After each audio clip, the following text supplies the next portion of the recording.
Welcome back to perfect question class standard 11 chemistry chapter number 8 redox reaction. सबसे पहले हमने redox reaction में oxidation state कैसे find out करेंगे, कैसे कैलकुलेट करेंगे, उसके लेक्चर देख लिए। रेडॉक्स रिएक्शन में सबसे इंपॉर्टेंट चीज़ है गिवन कंपाउंड है उसमें एलिमेंट का ऑक्सीडेशन स्टेट क्या होगा, तो बहुत ही डिटेल में क्लास लिए हुए हमने, जितने भी एक्सेप्शन से लेकर जितने भी रूल्स है सब कुछ देख लिया।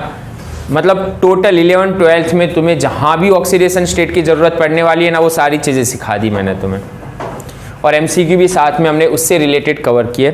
आज उसी से आगे चलते हैं कि ये ऑक्सीडेशन नंबर हमें अगर मान लो पता चल जाता है, गिवन कंपाउंड एलिमेंट का ऑक्सीडेशन स्टेट अगर पता चल जाता है, तो उससे क्या, तो कोई ना कोई तो एप्लीकेशन होगी ना उसकी कि यस अगर हमें ऑक्सीडेशन स्टेट पता है तो उसे हम कैसे यूज़ करेंगे, कहाँ अप्लाई करेंगे, तो उसी से रिलेटेड टॉपिक है आज का। टॉपिक है अपना application of oxidation state, chapter number 8 redox reaction, और टॉपिक कौन सा है, एप्लीकेशन ऑफ ऑक्सीडेशन स्टेट या तो ऑक्सीडेशन नंबर। जो ऑक्सीडेशन नंबर है उसकी एप्लीकेशन कैसे करेंगे हम, हमें 3 एप्लीकेशन पढ़नी है, यहाँ पर फोकस करना। चलो सबसे पहले अगर हमें ऑक्सीडेशन नंबर पता है तो क्या, अगर हमें ऑक्सीडेशन नंबर पता है तो हम उससे एसिडिक, कोई एसिड है या कोई बेस है, उसकी स्ट्रेंथ निकाल सकते हैं। डायरेक्ट एग्जाम में नीट और जेडब्ल्यू में डायरेक्ट एमसीक्यू आता है ये कि गिवन एसिड है या अलग अलग टाइप के एसिड है, उसमें से कौन ज़्यादा स्ट्रेंथ है और किसकी स्ट्रेंथ कम है। आंसर कैसे फाइंड आउट करेंगे, फोकस करना। चलो यहाँ पर फोकस करना, यहाँ पर तो फर्स्ट क्या है, टू फाइंड आउट या to determine the strength of acid and base. Strength of acid and base decide कर सकते हैं हम ऑक्सीडेशन नंबर पर से। कैसे, अब समझना। First rule, oxidation number directly proportional है स्ट्रेंथ ऑफ एसिड। मतलब अगर ऑक्सीडेशन नंबर ज्यादा, एक ही एलिमेंट है उसके अलग अलग ऑक्सीडेशन स्टेट है, तो जिसमें ऑक्सीडेशन नंबर ज्यादा होगा उसका क्या होगा, एसिडिक स्ट्रेंथ ज्यादा होगी। दूसरा, ऑक्सीडेशन नंबर इनवर्सली होती है स्ट्रेंथ ऑफ बेस।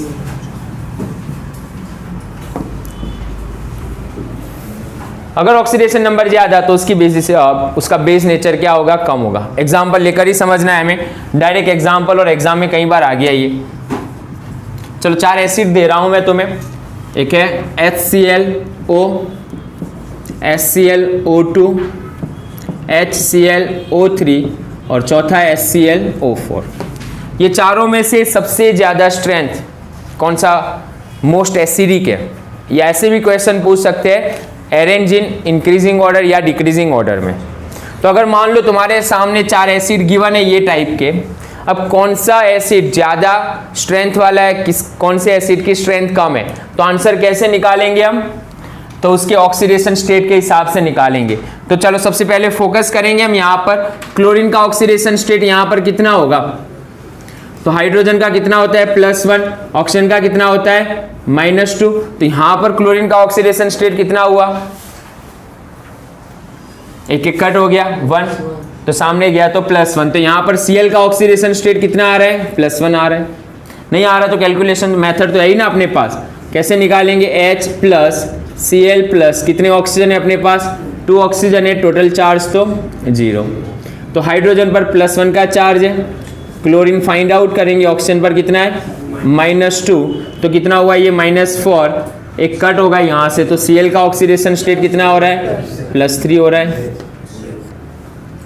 चलो नेक्स्ट यहाँ पर कितना होगा Cl का, तो डायरेक्ट अगर मैं अप्लाई कर लूँ यहाँ पर -6 है, ये +1 है, तो कितना हुआ +5 होगा यहाँ पर, तो क्लोरीन का ऑक्सीडेशन स्टेट +5, और यहाँ पर HClO4 में, HClO4 के अंदर Cl का ऑक्सीडेशन स्टेट कितना होगा +7, क्लोरीन का मैक्सिमम ऑक्सीडेशन स्टेट +7 रहता है। तो सबसे ज़्यादा एसिडिक स्ट्रेंथ किसकी होगी, तो क्लियर है ये एसिड सबसे ज़्यादा एसिडिक है। अगर हमें ऑर्डर में अरेंज करना है, इंक्रीजिंग ऑर्डर में, तो कैसे अरेंज करेंगे हम, लेस देन लगा देंगे यहाँ पर हम। तो मोस्ट इंपॉर्टेंट एमसीक्यू होता है ये कि अलग अलग एसिड गिवन है, उसमें ज्यादा एसिडिक कौन और लेस एसिडिक कौन, डायरेक्ट एग्जाम में क्वेश्चन आता है ये। तो उसके लिए हमें क्या करना है, ऑक्सीडेशन स्टेट फाइंड आउट करेंगे। एक इंपॉर्टेंट चीज याद रखना, जब ऑक्सीडेशन स्टेट फाइंड आउट करते हैं तो स्ट्रक्चरल मेथड सबसे इंपॉर्टेंट चीज है। कई बार कैलकुलेशन मेथड में गलती होती है, पेरोक्साइड आता है, स्टूडेंट्स गलती करते हैं, तो क्या करोगे तुम उस वक्त स्ट्रक्चर ड्रॉ करके ऑक्सीडेशन स्टेट फाइंड आउट करने की कोशिश करोगे। इससे तुम्हारा जो कॉन्सेप्ट है स्ट्रक्चर वाला वो भी क्लियर होगा। अगर स्ट्रक्चर पता है तो हाइब्रिडाइजेशन भी आसानी से समझ में आ जाएगा तुम्हें। अंदर कितने बॉन्ड है, सिग्मा पाई, वो भी कैलकुलेट आसानी से कर सकते हो। तो सबसे इंपॉर्टेंट चीज है स्ट्रक्चर। ओके, तो यहां पर आंसर तो सीधा सा आंसर है। ओके, तो फर्स्ट एप्लीकेशन क्या थी, to determine the strength of acid and base from oxidation state. और ऑक्सीडेशन स्टेट अगर ज्यादा होगा तो स्ट्रेंथ ऑफ एसिड ज्यादा होगी, जबकि ऑक्सीडेशन नंबर और स्ट्रेंथ ऑफ बेस क्या एक दूसरे से इनवर्सली है। ओके, फिर एग्जांपल लेकर ही समझ लिया। दूसरी एप्लीकेशन लिख रहे, सबसे पहले लिख लो ये।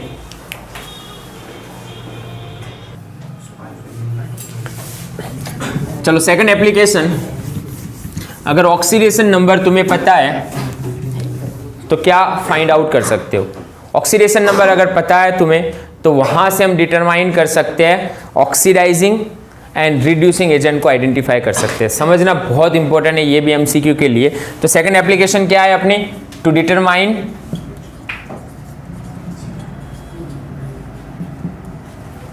Oxidising agent and reducing agent.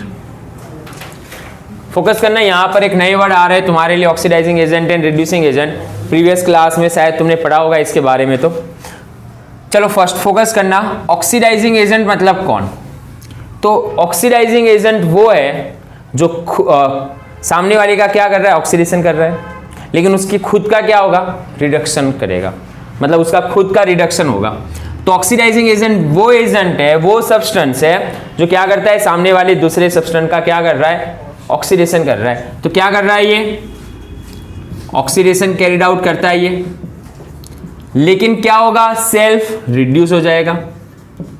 ये क्या होता है, सेल्फ रिड्यूस होता है। और जब सेल्फ रिड्यूस हो रहा है तो इसे हम कह सकते हैं वो इलेक्ट्रॉन एक्सेप्ट करता है। वहां पर इलेक्ट्रॉन क्या करेगा, वो एक्सेप्ट करेगा। तो ये इलेक्ट्रॉन एक्सेप्ट करता है। अगर हम रिड्यूसिंग एजेंट की बात करें तो वाइस वर्सा, रिड्यूसिंग एजेंट वो है जो सामने वाले का क्या कर रहा है, दूसरे सब्सटेंस का रिडक्शन कर रहा है। ये सामने वाले सब्सटेंस का रिडक्शन कर रहा है, उसके खुद का क्या होगा, सेल्फ ऑक्सीडाइज हो जाता है, वो सेल्फ ऑक्सीडाइज्ड। और वो क्या है, इलेक्ट्रॉन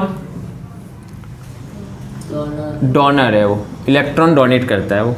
तो बेसिक चीज है, ऑक्सीडाइजिंग एजेंट कौन है, रिड्यूसिंग एजेंट कौन है। जब हम रेडॉक्स रिएक्शन लिखेंगे तो एक का ऑक्सीडेशन होता है, एक का रिडक्शन होता है। जिसका ऑक्सीडेशन होता है वो क्या होता है, बढ़िया सा रिड्यूसिंग एजेंट होता है, और जिसका रिडक्शन होता है वो बढ़िया सा क्या होता है, ऑक्सीडाइजिंग एजेंट होता है। बेसिक चीज है। ओके, ये हमें यहाँ पर उससे थोड़ा हटकर पढ़ना है। ओके, अब समझना यहाँ पर क्या है, गिवन कंपाउंड के अंदर एलिमेंट अगर अपने हाईएस्ट ऑक्सीडेशन स्टेट में, अभी देखा हमने कि क्लोरीन का ऑक्सीडेशन स्टेट +1 है, +3 है, +5 और +7 है। मतलब हाईएस्ट ऑक्सीडेशन स्टेट कितना है उसका, +7 है। लीस्ट कितना था, +1। तो ये -1 भी है Cl का। ओके, तो हाईएस्ट अगर ऑक्सीडेशन स्टेट में है तो वो कैसे बिहेव करेगा, जब वो उसके मिनिमम ऑक्सीडेशन स्टेट में है तो वो कैसे बिहेव करेगा, जब वो अपने इंटरमीडिएट ऑक्सीडेशन स्टेट में है तो वो कैसे बिहेव कर सकता है। तो उसी से रिलेट एप्लीकेशन है यहाँ पर। तो फोकस करना है यहाँ पर। फर्स्ट नंबर लिख रहा हूं मैं, 3 चीजें पढ़ेंगे। इफ एलिमेंट्स या it's present in highest oxidation state, कौन से हाईएस्ट ऑक्सीडेशन स्टेट के अंदर है, तो इट्स एक्ट एज अ, अगर वो हाईएस्ट ऑक्सीडेशन स्टेट में है तो वो कैसे एक्ट कर सकता है, वो बढ़िया सा या स्ट्रॉन्ग ऑक्सीडाइजिंग एजेंट की तरह बिहेव करेगा। स्ट्रॉन्ग ऑक्सीडाइजिंग एजेंट, जब हम ऑर्गेनिक केमिस्ट्री पढ़ेंगे, जब केमिकल रिएक्शन पढ़ेंगे, तब देखेंगे वहां पर हमें ऑक्सीडाइजिंग एजेंट की जरूरत पड़ेगी, रिड्यूसिंग एजेंट की जरूरत पड़ेगी हमें। तो यहां से समझ में आएगा।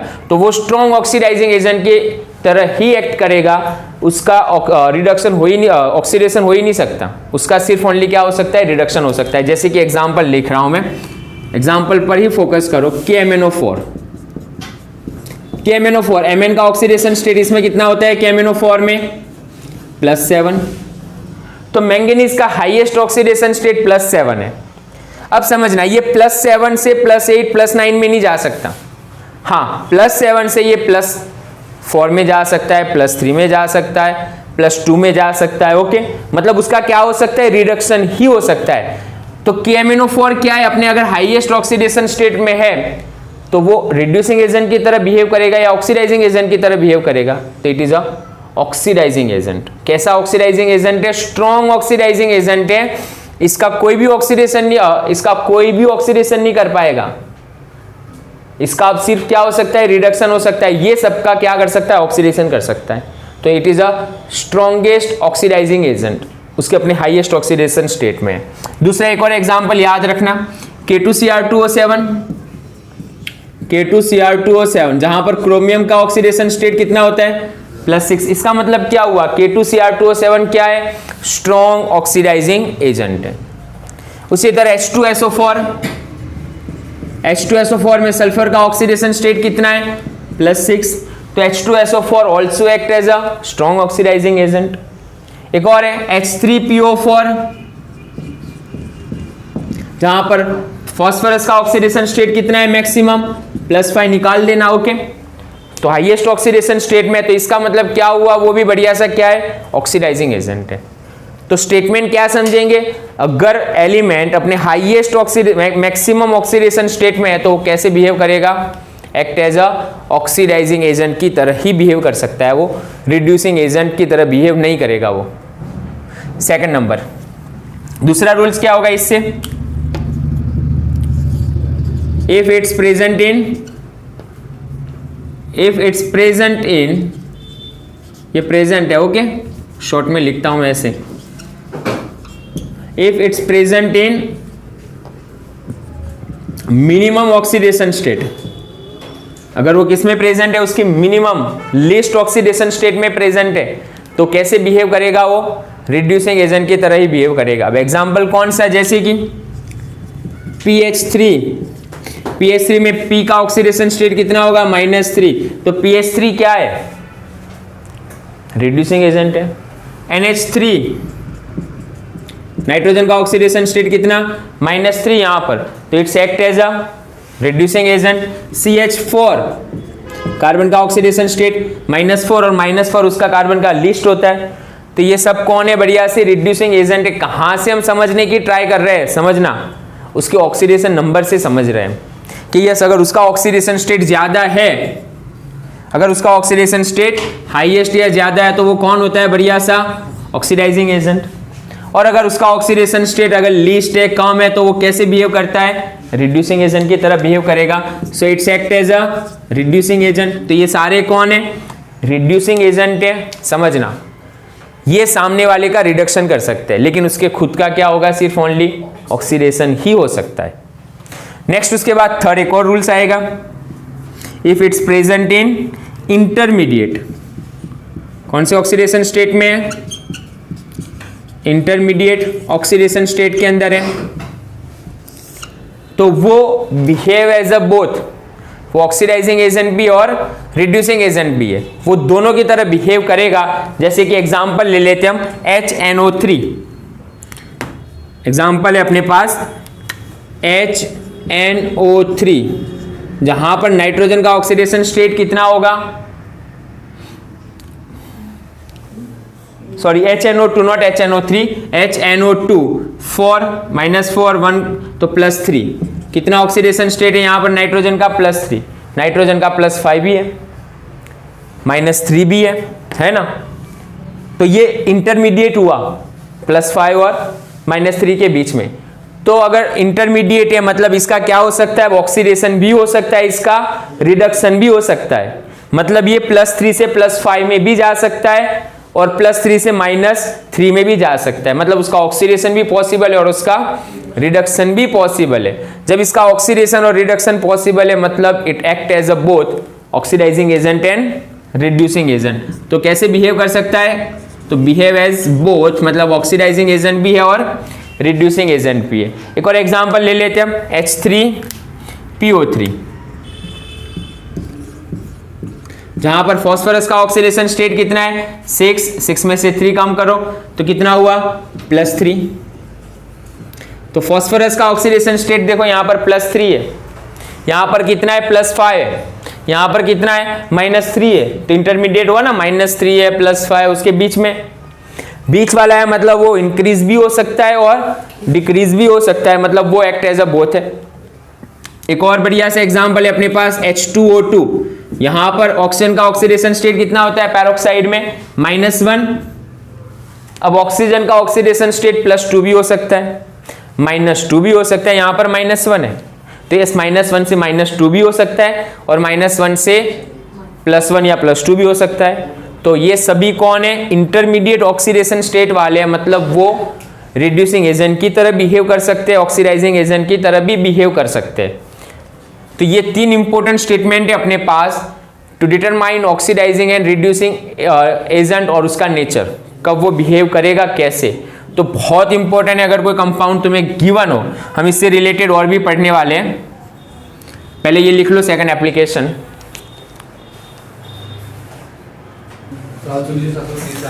चलो नेक्स्ट थर्ड नंबर एप्लीकेशन।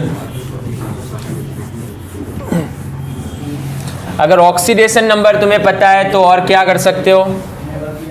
तो यस, अगर हमें ऑक्सीडेशन, बस अदनान थोड़ा ध्यान, यहाँ पर थोड़ा डिस्टर्ब हो रहा है बीच में। तो अगर ऑक्सीडेशन नंबर पता है, बंद कर दे। ऑक्सीडेशन नंबर अगर हमें पता है तो हम तीसरी एप्लीकेशन कंपाउंड का इक्विवेलेंट वेट फाइंड आउट कर सकते हैं।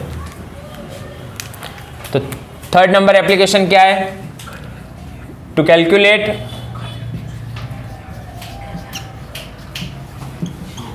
Equivalent weight of compound. कोई कंपाउंड है उसका हम क्या फाइंड कर सकते हैं, equivalent weight.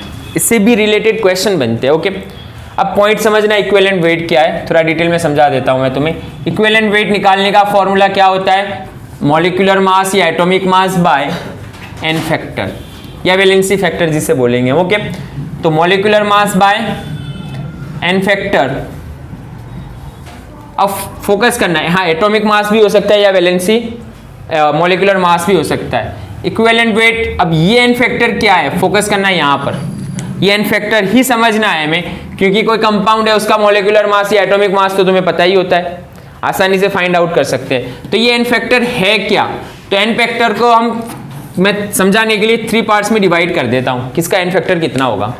First oxidation state है, जैसे कि Na+1, तो सोडियम का एन फैक्टर कितना है +1। तो सोडियम का जो मॉलिक्यूलर मास है 23 ना, तो वही उसका इक्विवेलेंट मास होगा।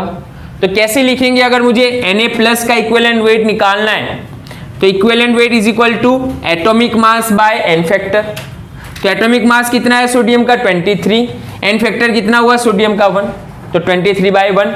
तो उसका मॉलिक्यूलर एटॉमिक मास जितना है उतना ही क्या होगा, उसका इक्विवेलेंट वेट होगा। सेकंड एग्जांपल, जैसे कि Mg+2, तो Mg+2 का एन फैक्टर कितना होगा 2। Al+3, एल्यूमिनियम का एन फैक्टर कितना होगा 3। यहां पर +3 -3 नहीं लेना, हमें एन फैक्टर ही ले लेना है डायरेक्ट। ओके, तो सिंपल सा, अगर मुझे एल्यूमिनियम का एटॉमिक मास लिखना है तो एल्यूमिनियम का एटॉमिक मास कितना होता है 27, लेकिन मुझे इक्विवेलेंट वेट निकालना है एल्यूमिनियम का, तो क्या करेंगे, एटॉमिक मास 27 है और डिवाइड बाय 3। तो कितने से डिवाइड कर देंगे, 27 को 3 से डिवाइड करेंगे तो एल्यूमिनियम का क्या मिलेगा, हमें इक्विवेलेंट वेट मिल जाएगा। तो ऑक्सीडेशन स्टेट से हम डायरेक्ट लिख सकते हैं एक तो।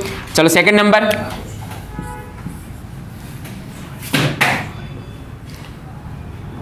Acid which give H+ given by acid, ये फोकस करना, अलग अलग चैप्टर में मोलारिटी वाला मोल कॉन्सेप्ट के चैप्टर में भी आ गया ये। तो वापिस H+ गिवन बाय एसिड, जैसे कि HCl कितने H+ दे रहा है, एक ही। तो HCl का एन फैक्टर कितना हुआ, अगर मैं एन की वैल्यू लिख रहा हूं, एन फैक्टर की वैल्यू तो 1। तो HCl का एटॉमिक मॉलिक्यूलर मास जितना है 36.5, तो उसका इक्विवेलेंट मास भी कितना होगा, इक्विवेलेंट वेट भी कितना होगा HCl का, वही होगा। तो इक्विवेलेंट वेट कितना है HCl का, समझना सिंपल सा है, जो मॉलिक्यूलर मास है 36.5 डिवाइड बाय n फैक्टर 1। तो HCl का molecular mass and equivalent weight एक ही है। अगर हम H2SO4 के लिए निकाल रहे हैं, फोकस करना, चलो H2SO4 के लिए कितना होगा n फैक्टर, तो एक H2SO4 कितने H प्लस दे रहा है, 2H प्लस, तो इसका n फैक्टर कितना हुआ 2।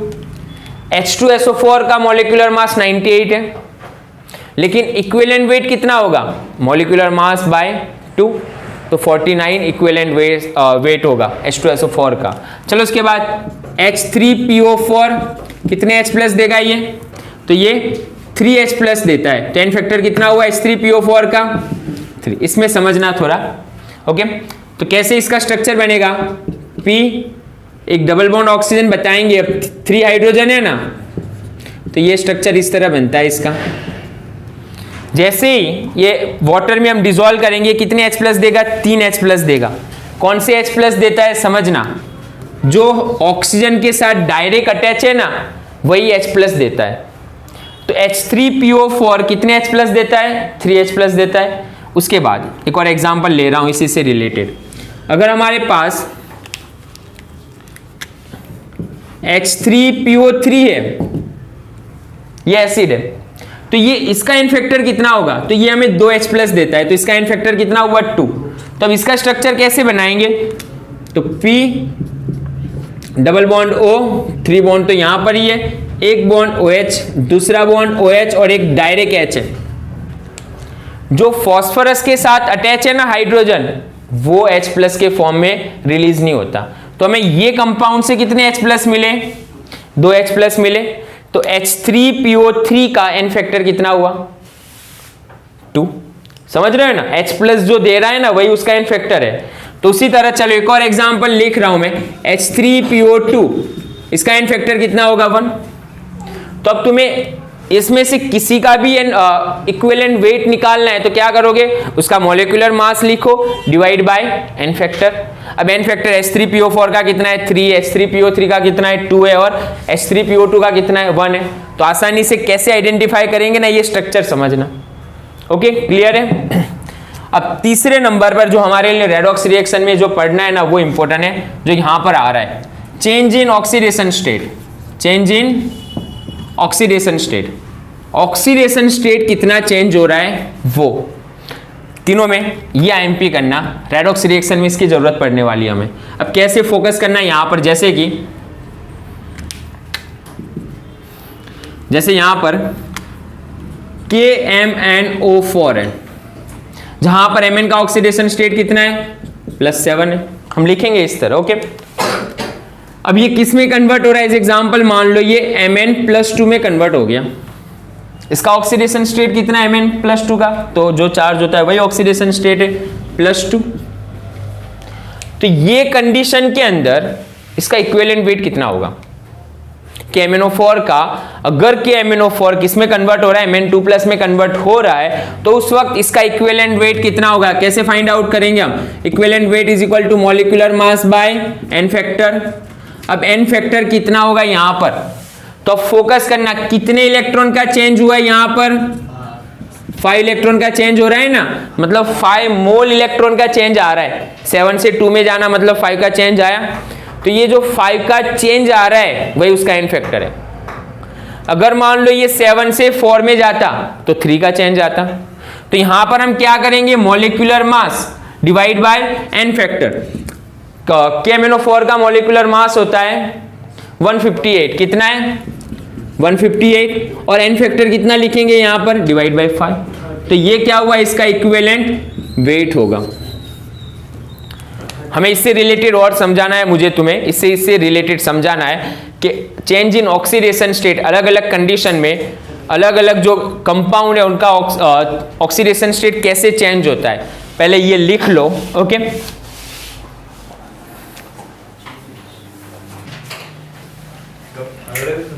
अब इसी से रिलेटेड हमें इक्विवेलेंट वेट समझना है। एग्जाम के लिए मोस्ट इंपोर्टेंट कर देना, नीट और JEE के लिए। हाँ, बेसिक वाले ही क्वेश्चन है ये, लेकिन स्टूडेंट्स पढ़ते हैं तभी सिंपल होता है ये। तो चलो अब एग्जांपल दे रहा हूं मैं तुम्हें, केस 1 ले लेते हैं।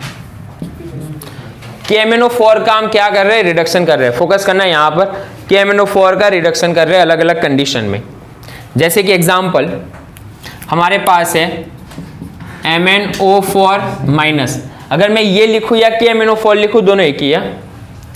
अगर KMnO4 हम एसिडिक सॉल्यूशन में ले रहे हैं, एसिडिक सॉल्यूशन, ओके, तो एसिडिक सॉल्यूशन में अगर KMnO4 को हम ऐड करें ना, तो ये किस में कन्वर्ट होता है, तो ये रिड्यूस होकर किस में कन्वर्ट हो जाता है, Mn+2 में कन्वर्ट हो जाता है। एग्जाम में डायरेक्ट पूछते हैं तुम्हें KMnO4 अगर एसिडिक मीडियम में है तो किस में रिड्यूस हो रहा है, Mn+2 में। अब ऑक्सीडेशन स्टेट फोकस करो, यहाँ पर कितना था Mn का, +7, यहाँ पर कितना है, +2, कितना चेंज आया यहाँ पर n फैक्टर, n = 5।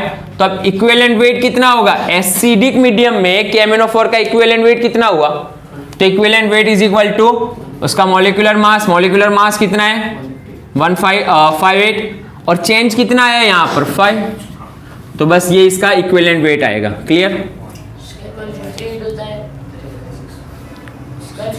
KMnO4, हाँ KMnO4 पूरा लिखेंगे, ओके, तब जाकर तो यहाँ पर KMnO4 ही लिखेंगे, आगे तो K+ कैटायन लगेगा ही लगेगा।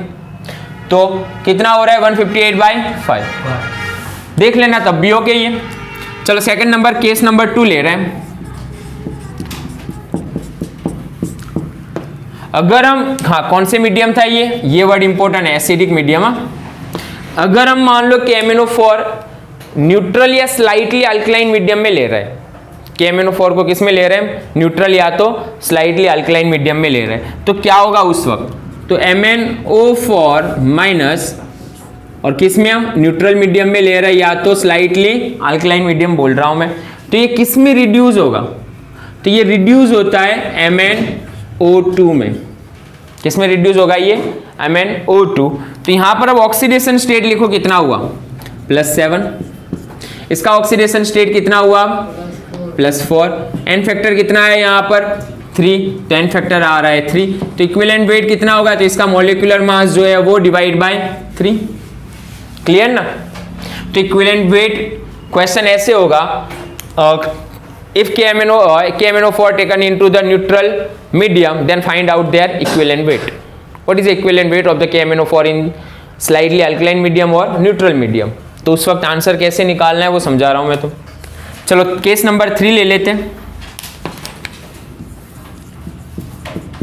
एक और कंडीशन है ना, KMnO4 को हम अल्कलाइन मीडियम में ले सकते हैं। तो अगर हम मान लो हम क्या कर रहे हैं, MnO4 माइनस को अल्कलाइन मीडियम में ले रहे हैं, तो किस में कन्वर्ट होगा ये, तो ये कन्वर्ट हो रहा है MnO2 -2 के अंदर। किस में कन्वर्ट होगा ये, MnO2 -2 में। तो यहां पर अब ऑक्सीडेशन स्टेट देखो कितना है, यहां तो +7 है, ये कितना है +6 हुआ। क्लियर ना, सॉरी MnO4 2 माइनस, तब +6 होगा, तो +6 हो गया। अब देखो यहां पर n फैक्टर कितना आ रहा है, तो यहां पर n फैक्टर की वैल्यू कितनी है 1, 7 से कितना हुआ 6, तो इक्विवेलेंट वेट कितना होगा इसका, तो molecular mass by n factor 1।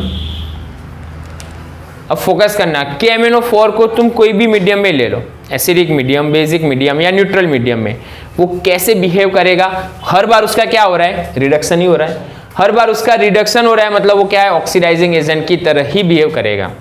KMnO4 कोई भी मीडियम में जब हम लेंगे तो कैसे बिहेव करेगा, it behave as oxidizing agent की तरह ही बिहेव करेगा।